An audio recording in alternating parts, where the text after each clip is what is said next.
ఓం సాయిరామ్. సమర్థ సద్గురు శ్రీ సాయినాథ్ మహారాజ్ కి జై. సాయి భక్తులందరికీ కూడా నా నమస్కారం అండి. అందరూ ఎలా ఉన్నారు? ఆ సాయినాథుని కృపా కటాక్షాలు మనందరిపైన ఉండాలని మనస్ఫూర్తిగా కోరుకుంటున్నాను. ఓం సాయిరామ్.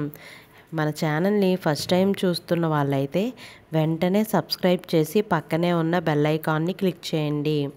ఈరోజు బాబా గారు మనకి ఏం సందేశం ఇవ్వబోతున్నారు అనే చూద్దాం. ఇక ఈరోజు వీడియోలో బాబా గారు ఏం చెప్పబోతున్నారు అంటే, తల్లి చూసిన క్షణంలోనే ఆ తల్లి నుదుటిని తాకమ్మా. ఇది మళ్ళీ మళ్ళీ రాని వరం.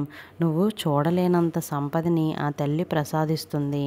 కాబట్టి చక్కగా ఈరోజు ఆ తల్లి చెప్పే మాటలు మనస్ఫూర్తిగా నిఘా పెట్టి ఆలోచించి వారికి తగిన పరిష్కారం కూడా వెతుక్కో. వెంటనే అది తీరిపోయేలాగా ఒక మార్గం చూపిస్తుంది. తల్లి, ఈరోజు నేను ఇచ్చే ఈ సందేశం నీ జీవితంలో మార్పు కలగడానికి తొలిమెట్లుగా భావించు. నీకు వచ్చిన కష్టమే నీ చుట్టూ ఉన్న మనుషుల గురించి, సమాజం గురించి, జీవితం గురించి తెలిసేలా చేస్తుంది. కానీ నువ్వు కలత చెందవద్దు. మోసం చేశారని బాధపడకు. ఈరోజు నువ్వు అనుభవిస్తున్న బాధ అయినా సుఖమైనా అది నీకు భగవంతుడు ఇచ్చినదే అని గ్రహిస్తే చాలు. జీవితం ఎప్పుడూ ఒకేలా ఉండదు. ఒకవేళ నీ సమస్యకు తగిన పరిష్కారం నాకిప్పుడు దొరికింది బాబా, నేను చాలా సంతోషంగా ఉన్నాను, అయినా నాకు ఎలాంటి కష్టమూ లేదు. ఈరోజు నేను నువ్వు చెప్పే ఈ మాటలు వింటున్నాను. ఎందుకంటే నేను ఎప్పుడూ కూడా బాబా చెయ్యిని వదిలిపెట్టలేదు. కాబట్టే ఈరోజు కూడా బాబా చెప్పినట్లుగా నడుచుకున్నాను అని నా బిడ్డ అంటుంది. కాబట్టి నా బిడ్డ సంతోషంగా ఉంటే నేను కూడా ఎంతో ఆనందిస్తాను. ఆకలితో బాధపడేవారికి, కష్టాల్లో ఉన్నవారికి, నిరుపేదలకు ఎవరైతే ప్రేమతో సహాయం చేస్తారో వారే నిజమైన భక్తులు. సాటి మనిషిని ప్రేమించలేనివాడు, సాటివాడికి సాయం చేయలేనివాడు నా భక్తుడు ఎలా అవుతాడు చెప్పు?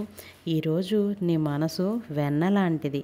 కల్మషం లేని నీ మనస్తత్వం నాకు ఎంతగానో నచ్చింది. నువ్వు నన్ను అడిగే ప్రతి కోరిక న్యాయమైనదే. అన్నిటికంటే నువ్వు ఏది కోరుకున్నా మనసులో ఉన్నది ఉన్నట్లుగా చెబుతావు. నన్ను ఎంతగానో నమ్మిన నీకు అంతా మంచే జరుగుతుంది. ఈరోజు నా మీద నమ్మకంతో తల్లి ఆ మహాలక్ష్మి నుదుటిని తాకావు. కాబట్టి ఆ తల్లి నువ్వు కోరుకున్నట్లుగానే నువ్వు ఏమి అడుగుతున్నావో అది వెంటనే తీరుస్తుంది. అతిగా ఏ విషయానికైనా సరే కంగారు పడవద్దు. జరగవలసిన సమయానికి అన్నీ జరుగుతాయి. ఏది ఆగమన్నా ఆగదు. నువ్వు ఇష్టదైవాన్ని స్మరిస్తూ ఉంటే చాలు. నువ్వు తట్టుకోలేని కష్టం వచ్చినప్పుడు నేను నీకు తోడుగా ఉండి ఆ భగవంతుడే నిన్ను రక్షిస్తాడని నమ్ము. బాబా ఎక్కడా అంటూ చుట్టూ చూస్తున్నావు. బాబా నీ పక్కనే ఉన్నాడు. నిన్ను ఓదార్చడానికే వచ్చాడు. నన్ను వెతకడానికి నువ్వు ఎక్కడెక్కడికో వెళ్ళనక్కర్లేదు.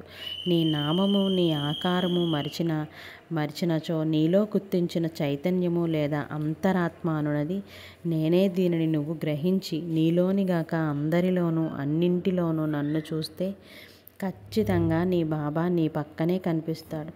తల్లి, నువ్వు ఎప్పుడైతే దేన్ని ఇష్టంగా మనసుకి పట్టించుకొని చూస్తావో, దేన్ని చెవులారా విని బుద్ధికి ఎక్కించుకుంటావో వాటి ప్రభావం మన మీద తప్పకుండా ఉంటుందనేది సత్యమైన మాట. శరీరానికి, బుద్ధికి, మనసుకి ఆరోగ్యకరమైన సాయి చరిత్రలో ప్రయాణిస్తూ సాయి దృక్పథాన్ని ఒంటికి పట్టించుకుంటూ వెళితే నీ జీవితంలో సుఖ సంతోషాలు, సంపద ఎక్కడా ఉండదు, నీ ముందే కనిపిస్తాయి. ఎప్పుడైనా పెద్ద కష్టంలో కావచ్చు, తీరని వేదనలో కావచ్చు, ఎదురైన 5 అడుగుల శరీరంతో తానెప్పుడూ ధరించే పెద్ద లాల్చీలో సాయి మనకు కనిపిస్తారు. కటిక చీకటిని ఛేదించి ప్రకటితమయ్యే వెలుగుల వివిధ మార్గాల్లో, వివిధ మాధ్యమాలలో ద్వారా చెంతనే ఉండి కాపాడుతూ వస్తాడు.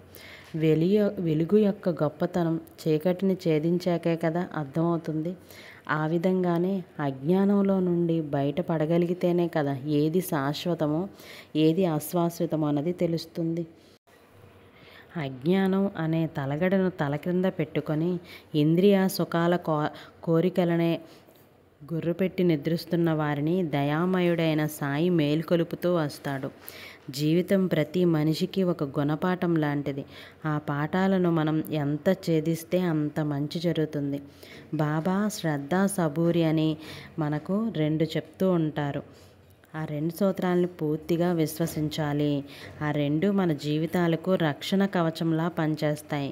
కాబట్టి వీటిని ఎప్పుడూ మన గుండెల్లో పెట్టుకొని వాటిని అనుసరిస్తూ వెళితే మన జీవితం ఎంత ఆనందంగా కనిపిస్తుందో మీకే తెలుస్తుంది. తల్లి, నా మనిషి ఏ దేశంలో ఉన్నా, ఎన్ని వేల మైళ్ళ దూరంలో ఉన్న పిచ్చుక పిల్ల కాలికి దారం కట్టి లాక్కున్నట్టు వారిని నేను లాక్కోగలను. నీ జీవితంలో ఎన్ని సమస్యలు వచ్చినా ఈ సాయి ముందు పంచుకో. సాయి నామస్మరణం చేస్తూ ఉండు. ఏ మనిషి అయినా సరే తన నిజరూపమైన ఆత్మను మర్చిపోవడంతోనే మాయ పుట్టిక ఆరంభమవుతుంది. చైతన్య స్వరూపమే నేను అని గుర్తుపెట్టుకో. గుర్తు తెచ్చుకోవడంతో శుద్ధమైన పూర్ణ ఆనందం అనేది కలుగుతుంది. తల్లి, తెలివైన వారు దేహంతో ఉన్నప్పుడే బ్రహ్మజ్ఞానాన్ని పొందటానికి ప్రయత్నం చేస్తారు. అలా లేకపోతే చావు పుట్టుకలు ఆగకుండా వెంటనే జరుగుతూ ఉంటాయి. ఆత్మను తెలుసుకోవడానికి జ్ఞానం కావాలి. జ్ఞానం దొరకడానికి ధ్యానం చేయాలి. ఆత్మ గురించి ఒకే మనసుతో ఆలోచించటమే ఆ ధ్యానం. అదే మనసుకి శాంతిని, తృప్తిని ఇస్తుంది. నీ మనసుని ఎవరైనా బాధించి మాట్లాడుతున్నట్లయితే, నొప్పించి మాట్లాడుతున్నా కూడా నువ్వు మౌనంగానే ఉండు.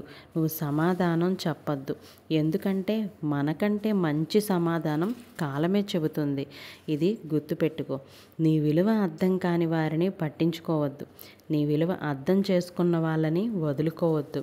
ఈరోజు నీ కళ్ళల్లో కన్నీళ్ళు ఉన్నాయి, కానీ భవిష్యత్తులో నీ కళ్ళల్లో ఆనందం ఉంటుంది. ఆ విలువైన రోజు కోసం ఓపికగా ఎదురుచూడు. ప్రేమపూర్వకంగా పిలిచే ఒక పిలుపుకు నేను సమాధానం ఇస్తాను. నిజాయితీతో నువ్వు చేసే ప్రార్థనను నేను అంగీకరిస్తాను. నేను పూర్తి శ్రద్ధ అలాగే సబూరి ఉన్న చోటనే ఉంటాను అన్న సంగతి మర్చిపోవద్దు. నిన్ను పట్టి పీడిస్తున్న దుష్టశక్తులన్నింటినీ నీ నుండి దూరం చేస్తాను. ఇకపై ఎటువంటి ఆందోళన చెందవద్దు. నీ నిజాయితీనే నేను గెలిపిస్తుంది. జీవితంలో ఏది నీ వెనక రాదు తల్లి. నువ్వు సంతోషంతో గడిపిన క్షణాలు తప్ప మనం సంపాదించింది ఏదీ మనది కాదు. ఒక్క మంచితనం, పుణ్యం తప్ప, ఎదుటివారి హృదయంలో ప్రేమ తప్ప. వీటిని నువ్వు గెలవగలిగితే నువ్వు నిజంగా గెలిచినట్లే తల్లి. నీ కోరిక గురించి ఇక మరచిపో. ఆనందంగా ఉండటానికి ప్రయత్నం చేయి. ముందు ఆ కన్నీళ్లు తుడుచుకో. ఈరోజు నీకు బాబా ఒక మంచి సందేశాన్ని తీసుకొచ్చాడు.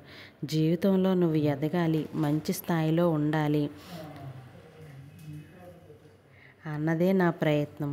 ఈరోజు నా మీద నమ్మకంతో చూసిన క్షణమే ఈరోజు ఆ మహాలక్ష్మి తల్లి నుదుటిని తాకావు. నీ ఇంట్లో ఎలాంటి సిరి సంపదల కోసం ఇన్ని రోజులుగా ఎదురు చూస్తున్నావో నువ్వు మళ్ళీ రాని వరాన్ని ఈరోజు దక్కించుకున్నావు. నువ్వు ఎప్పుడూ చూడలేనంత సంపదని ఈరోజు నువ్వు చూడబోతున్నావు. ఇకపై నీ జీవితం సంతోషకరంగా మారబోతుంది. నీ మనసులో ఉన్న ఆవేదన తగ్గిస్తుంది. ఇక హ్యాపీగా ఉండటానికి ప్రయత్నం చేయి. నీ చుట్టూ ఉన్న వాళ్ళ గురించి అస్సలు ఆలోచించవద్దు. స్వచ్ఛత లేని స్నేహాలకు, విలువివ్వని బంధాలకు, బాధ్యతలు లేని బాంధవ్యాలకు, అబద్ధాలు ఆడే అనుబంధాలకు మౌనంగా దూరం అవ్వడం మంచిది. ఎందుకంటే అలాంటి మనస్తత్వం కలవారు నీకు ఎన్నడూ ఉపయోగకరంగా ఉండరు. ఎప్పుడు నీ చుట్టూ ఇలాంటి వారు ఉంటే నువ్వు ఇబ్బందుల్లో పడతావు. ఎప్పుడూ కష్టాలకు దారితీస్తావా అని ఎదురు చూస్తారు. నీ కష్టాన్ని పాలు పంచుకోరు, కానీ నీకు వ్యతిరేకంగా దుష్ఫలితాలని చేయువారిపైన మండిపడవద్దు. ఈ సాయి ఉన్నంత వరకు నిరంతరం నిన్ను రక్షిస్తూ ఉంటాడు. నమ్మకంతో ప్రశాంతంగా ఉంటే నీకు అదే మంచి జరుగుతుంది. ఎవ్వరిని వాదించవద్దు, ఎవ్వరితో వాదించవద్దు, ఎవరి గురించి చెడుగా మాట్లాడవద్దు. నీ గురించి తప్పుగా ఇతరుల గురించి అయినా నువ్వు మాట్లాడినా, నీ గురించి మాట్లాడినా, ఎవరైనా చెడుగా మాట్లాడితే మాత్రం స్పందించకు. ఆ మాటలు వాళ్ళకే గుచ్చుకుంటాయి. ఇది గుర్తుపెట్టుకో.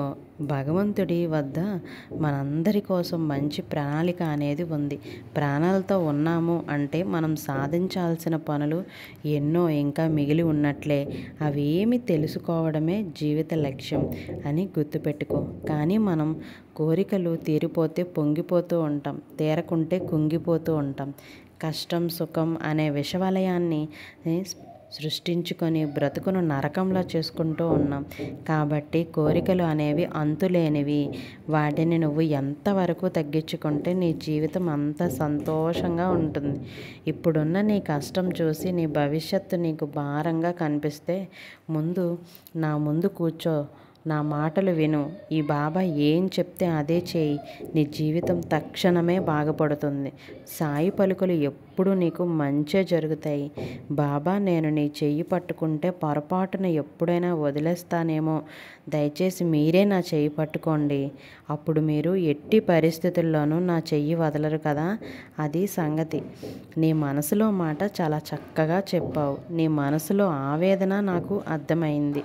అంటే ఎప్పుడైనా నీలో అహంకారం మొదలైతే ఆ క్షణం ఈ సాయి వదిలిపెడతావేమో అని భయపడుతున్నావు కదా తల్లి.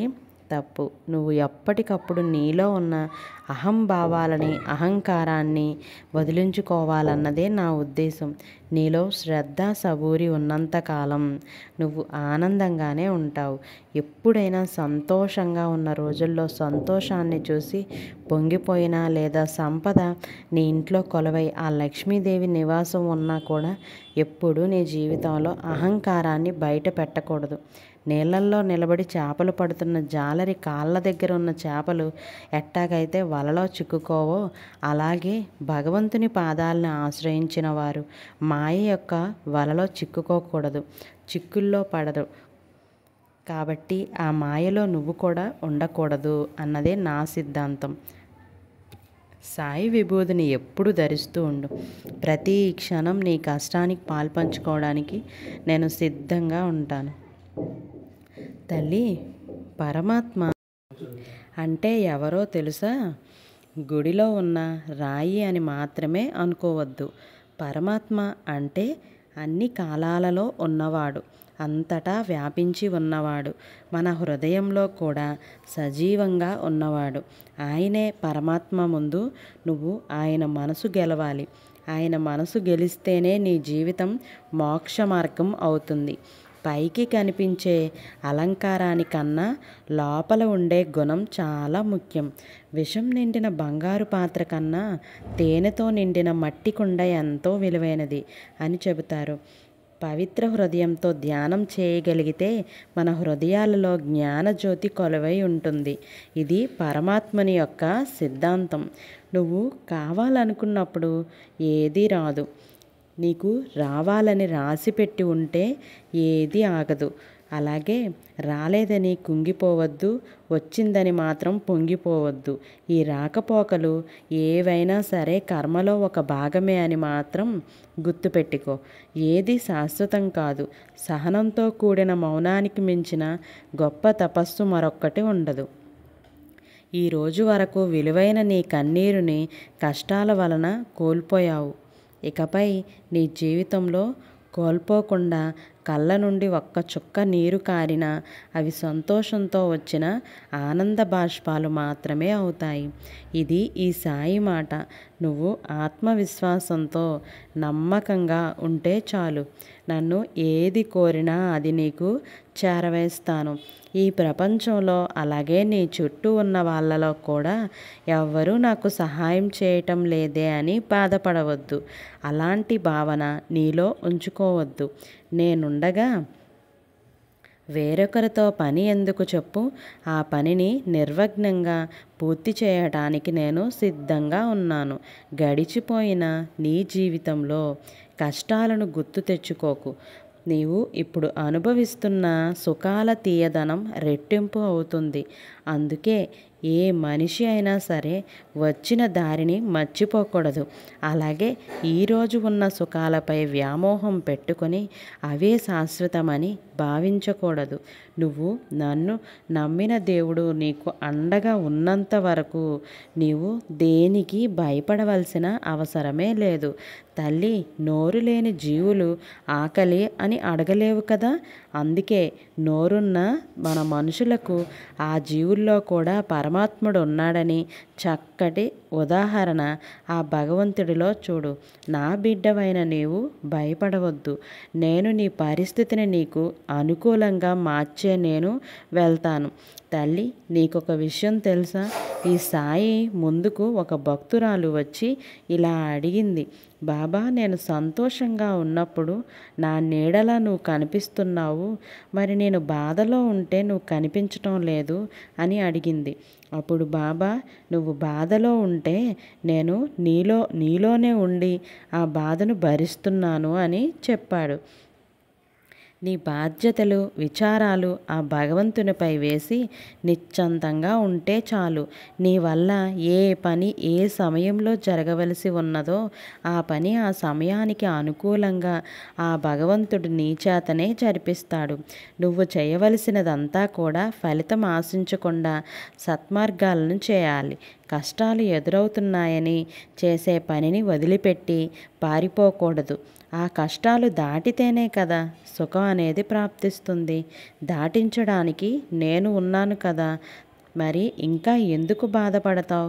సాయినాథుని మనస్ఫూర్తిగా స్మరించి చూడు. ఆ మరుక్షణమే నీకంటూ ఒక మంచి మార్గాన్ని చూపించే దయా గుణం కలవాడు ఈ సాయి నీ ముందు వాలిపోతాడు. గురువుకి పగ్గాలు అప్పగించి నిశ్చంతంగా ఊరికే కూర్చో తల్లి.